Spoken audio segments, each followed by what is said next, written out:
Hello friend, स्वागत है आपका हमारे यूट्यूब चैनल में। चलिए आज का सेशन हम लोग शुरू करते हैं। आज हम आपको बताएंगे कि पेपर हाई स्कूल जो यूपी बोर्ड का एग्ज़ाम है और उसमें हाई स्कूल का पेपर कैसे आता है। जो बच्चे नए हैं उनके लिए बहुत वीडियो लाभदायक होने वाला है, क्योंकि उनको पैटर्न मालूम हो जाएगा कि पेपर का पैटर्न कैसे होता है और कैसे पेपर आता है और उसमें क्या क्या निर्देश दिए होते हैं। जिन बच्चों के पास पेपर नहीं है प्रीवियस ईयर का, वो प्रीवियस ईयर पेपर हमारे इस यूट्यूब चैनल से देख सकते हैं। ठीक है, ये विज्ञान सब्जेक्ट का है।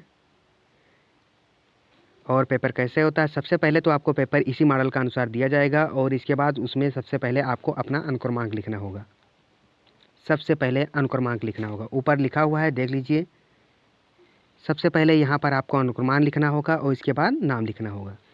ये पेपर पाकर आप सबसे पहले इन्हीं के यहाँ अनुक्रमांक अपना डाल दीजिएगा और नाम डाल दीजिएगा। इसके बाद आपको नोट पढ़ना है, जो निर्देश दिया हुआ है इसको पढ़ लीजिएगा। अगर आप समय बचाना चाहते हैं तो सबसे पहले यहीं पर आप पढ़ लीजिए जो हम आपको बताने जा रहे हैं। यहाँ पर पढ़ लीजिए। पहला क्या है, यह प्रश्न 3 खंडों का खा गा में विभाजित है। 3 खंडों में विभाजित किया गया है। जैसे देखिए, खंड का में है। इसके बाद खंड खा हो गया और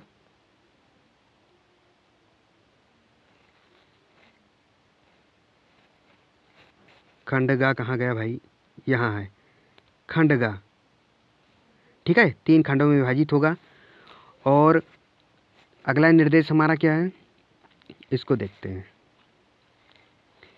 प्रत्येक खंड के सभी प्रश्न एक साथ करना आवश्यक है। प्रत्येक खंड नए पृष्ठ से प्रारंभ किया जाएगा। इसका मतलब यदि ये है कि यदि आप खंड का कर रहे हैं तो आप खंड का के क्वेश्चनों को ही करिए, ना कि उसको उठाकर बीच में फिर खंड खा के प्रश्नों को डाल दीजिए। ऐसा नहीं करना है कि उसके प्रश्नों का उत्तर देना। यदि आप खंड का कर रहे हैं तो खंड का ही क्वेश्चन सभी क्वेश्चनों को करना है।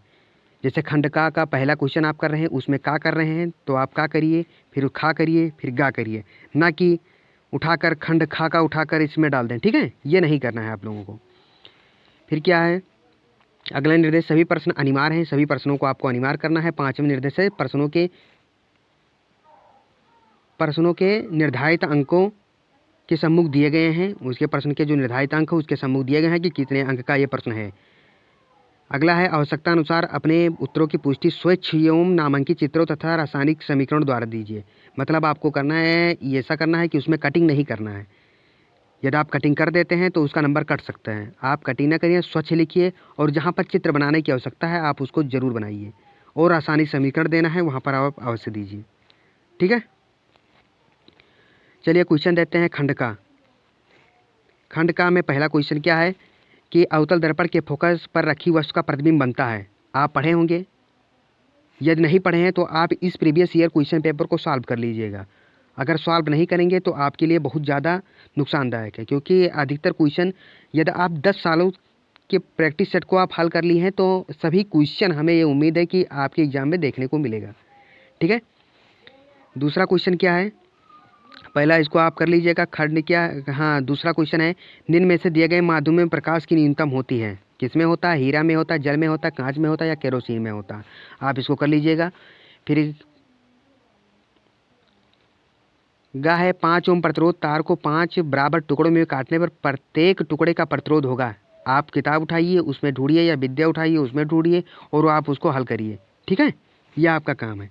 विद्युत शक्ति का मात्रक होता है, क्या होता है, वोल्ट होता है, वाट होता है, एम्पियर होता है, ओम होता है। आप बिल्कुल अच्छे से फार्मूला रट लीजिए। जैसे P बराबर W/T होता है तो P क्या होता है, T क्या होता है, इसके बाद विद्युत शक्ति क्या होता है, इसको आप रट डालिए। और इसके बाद इसका मात्रक क्या होता है, जो इसका यूनिट होता है, इसको आप ज़रूर लिखिएगा।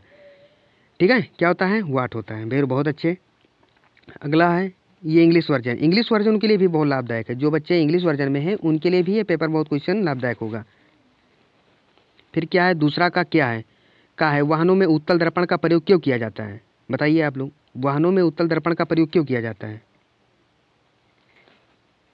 वाहनों में उत्तल दर्पण का प्रयोग क्यों किया जाता है। जैसे आपने मोटरसाइकिल देखा होगा, ट्रक देखे होंगे, अन्य गाड़ियों में जो बगल का साइड लगा होता है देखने के लिए, उसमें उत्तल दर्पण का ही प्रयोग क्यों किया जाता है। उत्तल दर्पण क्यों नहीं प्रयोग किया जाता है। ताकि दूर की जो चीज़ें होती हैं वो आपको बहुत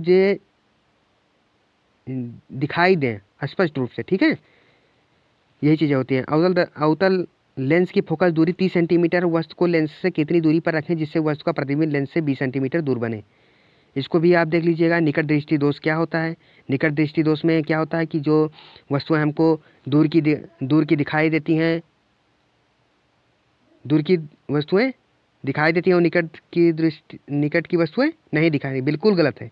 दूर की वस्तुएं हमको स्पष्ट रूप से दिखाई देती हैं और निकट की वस्तुएं हमको दिखाई नहीं देती हैं, बिल्कुल गलत है आप लोगों का। हमको दूर की वस्तुएं नहीं दिखाई देती हैं बल्कि निकट की वस्तुएं हमको अच्छी तरह से दिखाई देती हैं। यही इसका निकट दृष्टि दोष है। ठीक, इसका निवारण कैसे करें, किस लेंस का प्रयोग करें? तीसरा का एक अवतल दर्पण से वस्तु का प्रतिबिंब वास्तविक तथा बड़ा बनाने के लिए वस्तु की स्थिति किरण आरेख में दिखाइए। अवश्य दिखाना है आपको। 4 नंबर तुरंत मिल जाएगा, देख लीजिए इसमें तुरंत आपको 4 नंबर मिल जाएगा। किरण आरेख द्वारा आप दिखाइए इसको। फिर क्या है, प्रतिरोध का मात्रक क्या होता है? बहुत सरल क्वेश्चन आता है, कोई कठिन नहीं आता। प्रतिरोध का मात्रक क्या होता है? और इसको एल लंबाई तथा ए मोटाई के तार का प्रतिरोध 10 ओम है। इसी पदार्थ के एक अन्य तार जिसकी लंबाई L/3 है, 3 तथा मोटाई 3 है हो, तब उसका प्रतिरोध ज्ञात कीजिए। कर लीजिएगा, आपको पढ़े होंगे, नहीं पढ़े होंगे तो इसको आप विद्या में या आप अपनी किताबों में ढूंढकर इसको हल करिए। अगला क्या है, नामांकित आरेख विद्युत जनरेटर का सिद्धांत तथा कार्यविधि समझाइए। बिल्कुल समझाइए। अथवा लगा हुआ है, जिसमें अथवा लगा हुआ है उसको में से आपको जितना क्वेश्चन करना है उसको करिए। अगर अथवा लगा, जैसे चौथा नंबर है, निम्नांकित आरेख बनाकर विद्युत जनरेटर का सिद्धांत तथा कार्यविधि समझाइए। यदि आप इसको आता है तो इसको करिए, नहीं तो अगला को देख लीजिए। जैसे क्या है, चुंबकीय क्षेत्र, एक मिनट, जैसे क्या है, चुंबकीय क्षेत्र में किसी धारा चालक पर बल किन कारकों पर निर्भर करता है? चालक पर कार्य करने वाले बल की दिशा का नियम स्पष्ट कीजिए। आप इसको कर डालिए। इसके बाद क्या है, पेड़ खंड खा है। आप दूसरे पेज पर, अगर वो पेज आपका समाप्त हुआ हो या ना समाप्त हो जिसमें आप लिख रहे थे, आप अगले पेज पर डालिए खंड का। इसके बाद प्रश्नोत्तर पार्ट बी जो है ना खंड का, इसके बाद प्रश्नोत्तर संख्या 5 का डालिए। इसके प्रोपेनल का सूत्र लिखिए। फिर खा डालकर धातु क्या है, गा डालकर ठंडे तनु अम्ल से हाइड्रोजन कैसे बनता है, ये सब चीज़ें आपको करना है। आप इसको ऐसे कर लीजिएगा। आप तो समझ में आ रहा होगा जो चीज़ हम बता रहे हैं आपको। फिर 7 का है, संतृप्त तथा असंतृप्त हाइड्रोकार्बन में अंतर बताइए। खनिज तथा अयस्क में अंतर समझाइए। निम्नलिखित पर संक्षिप्त टिप्पणी लिखिए। कार्बन यौगिक में प्रत्यावर्तन अभिक्रिया है। कार्बन यौगिक में संयोजी आबंध, कार्बनिक यौगिक की IUPAC नाम पद्धति या अथवा लगा हुआ है। एथेनॉल अम्ल के बनाने की एक विधि तथा 3 रासायनिक गुणधर्मों का रासायनिक समीकरण लिखिए। क्वेश्चन तो बहुत सरल आ रहा है, कोई कठिन है नहीं। यदि आप मेहनत किए होंगे तो आपके लिए बहुत लाभदायक होगा। यदि आप मेहनत नहीं किए हैं तो आप तो मॉडल पेपर को अधिक से अधिक सेट हल कर लिए और इसके बाद ये वीडियो आपके लिए लाभदायक होगा। देख लीजिए, क्वेश्चन पेपर आपको आसानी से दिख रहा होगा। यदि आपको अन्य सब्जेक्ट का भी क्वेश्चन पेपर चाहिए तो कमेंट करिएगा, हम आपके लिए अवश्य मदद करेंगे।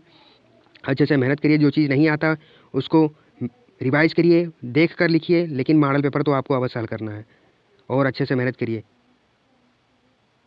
ताकि आप अधिक से अधिक नंबर प्राप्त कर सकें। यदि आपका हाई स्कूल बोर्ड में कम नंबर आता है तो बहुत दिक्कत हो जाएगी आगे चलकर, इसलिए नंबर अधिक होना चाहिए आपका। ऐसा नहीं कि पासिंग मार्क लेकर ही चले आए। मेहनत करके पढ़िए। ठीक है, यदि वीडियो आपको अच्छा लग रहा हो तो वीडियो को लाइक कर देना तथा इस चैनल को सब्सक्राइब कर देना, क्योंकि आपके लिए हम मेहनत करके इस वीडियो को बना रहे हैं भाई साहब। और अच्छे से मेहनत करिए मित्रों। ठीक, थैंक यू, धन्यवाद भाई साहब।